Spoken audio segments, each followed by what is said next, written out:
membahas tentang kekuatan pasar penawaran. Dan di sini saya Dona Soda selaku moderator dan ada Fadila Istiqomah selaku materi 1 dan Desi Aulia selaku materi 2 dan materi 3 adalah Vanessa Damian. Untuk materi yang pertama akan disampaikan oleh Saudari Fadila Istiqomah kepada Saudari Fadila Istiqomah. Baik, saya akan mempresentasikan materi yang pertama, yaitu A. Penawaran. Penawaran adalah jumlah komoditi atau output baik berupa barang jasa yang akan dijual oleh pengusaha kepada konsumen. Hukum penawaran adalah suatu pernyataan yang menjelaskan tentang sifat hubungan antara harga suatu barang dan jumlah barang tersebut yang ditawarkan para penjual. Permintaan akan terjadi jika para penjual dapat menyediakan barang-barang yang diperlukan. Adapun faktor-faktor terpenting dalam penentuan penawaran antara lain adalah yang pertama adalah harga barang itu tersendiri. Yang kedua adalah harga barang-barang lain atau barang substitusi. Yang ketiga ada biaya produksi. Yang keempat tujuan-tujuan perusahaan. Yang kelima tingkat teknologi yang digunakan. Dengan asumsi faktor-faktor lain dianggap tetap ceteris paribus. Analisis utamanya adalah bahwa penawaran suatu barang terutama dipengaruhi oleh harga, ada hubungan tingkat harga dengan jumlah barang yang ditawarkan kepada penjual. Baik, segitu saja dari saya kembalikan ke moderator. Terima kasih kepada Saudari Fadila Istiqomah telah menyampaikan materi satunya, dan untuk materi 2 yaitu Desi Aulia kepada Saudari Desi Aulia saya minta. Baik, saya akan membacakan materi kedua, yaitu tentang pergeseran penawaran. 1. Daftar penawaran. Daftar penawaran atau disebut dengan supply sheet adalah tabel yang menunjukkan hubungan antara harga barang dan jumlah penawaran dengan asumsi semua hal lain yang dapat mempengaruhi harga jual tetap. 2. Kurva penawaran. Kurva penawaran atau disebut dengan supply curve adalah grafik hubungan antara harga barang dan jumlah penawaran. Kurva ini dibuat atas dasar data real mengenai hubungan tingkat harga barang dan jumlah penawaran yang dinyatakan dalam daftar penawaran atau supply schedule.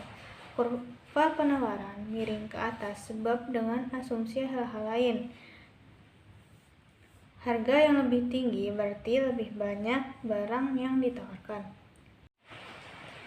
Yang ketiga, pergerakan kurva penawaran.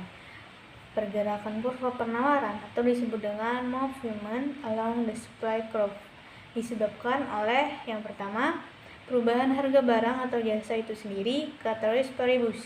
Kedua, misalnya kenaikan harga beras, ceteris paribus akan menyebabkan kenaikan jumlah yang ditawarkan. Ketiga, perubahan tingkat harga barang itu sendiri akan menyebabkan perubahan jumlah yang ditawarkan. Dan yang terakhir, keempat, pergeseran kurva penawaran. Ada banyak variabel yang dapat menggeser kurva penawaran. Beberapa variabel yang penting adalah yang pertama, harga input atau harga baku. Kedua, teknologi. Ketiga, perkiraan. Keempat, jumlah penjual. Baik, itu saja yang dapat saya sampaikan. Sebagai pemateri kedua, saya kembalikan ke moderator. Ya, terima kasih kepada Saudari Desi Aulia karena telah menyampaikan materi 2-nya. Selanjutnya yaitu materi 3 yang akan disampaikan oleh Vanessa Damian kepada Saudari Vanessa Damian. Baik, di sini saya akan memaparkan materi tentang faktor pergeseran penawaran. Faktor pergeseran penawaran terbagi menjadi 6. Yang pertama ada harga bahan baku. Ketika biaya produksi berubah, kemauan produsen untuk memproduksi output pada harga tertentu berubah. Khususnya ketika harga input naik, produsen bersedia memproduksi lebih sedikit output pada setiap harga tertentu. Yang kedua ada teknologi atau peraturan. Perubahan yang memungkinkan untuk menghasilkan output tertentu dengan biaya lebih rendah seperti yang disorot dalam Insight Business 2.2 memiliki efek meningkatkan pasokan. Sebaliknya, bencana alam yang menghancurkan teknologi dan peraturan pemerintah yang ada, seperti standar emisi yang berdampak buruk pada bisnis. Yang ketiga ada jumlah perusahaan. Jumlah perusahaan dalam suatu industri mempengaruhi posisi kurva penawaran. Ketika perusahaan tambahan memasuki suatu industri, semakin banyak output tersedia pada setiap harga tertentu. Yang keempat ada substansi dalam produksi. Banyak perusahaan memiliki teknologi yang siap beradaptasi dengan beberapa produk yang berbeda. Misalnya, pembuat mobil dapat mengubah pabrik perakitan truk menjadi perakitan mobil pabrik dengan mengubah fasilitas produknya. Yang kelima ada pajak. Pajak cukai menggeser kurva penawaran ke atas sebesar jumlah pajak. Seperti pada gambar, bahwa pada harga berapapun produsen bersedia menjual lebih sedikit bensin setelah pajak daripada sebelumnya. Dengan demikian, pajak cukai memiliki efek mengurangi penawaran suatu barang. Yang keenam ada ekspektasi produsen. Ekspektasi produsen tentang harga masa depan juga mempengaruhi porsi kurva penawaran. Akibatnya, menjual 1 unit output hari ini dan menjual 1 unit output besok adalah substitusi dalam produksi. Selanjutnya ada fungsi penawaran.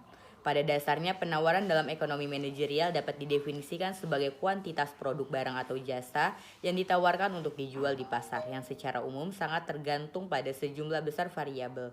Dengan demikian, fungsi penawaran secara eksplisit mengakui bahwa kuantitas yang diproduksi di pasar tidak hanya tergantung pada harga barang, tetapi juga pada semua faktor yang berpotensi menggeser penawaran. Cukup sekian, saya kembalikan ke moderator. Sekian presentasi dari kami akhiri. Wassalamualaikum.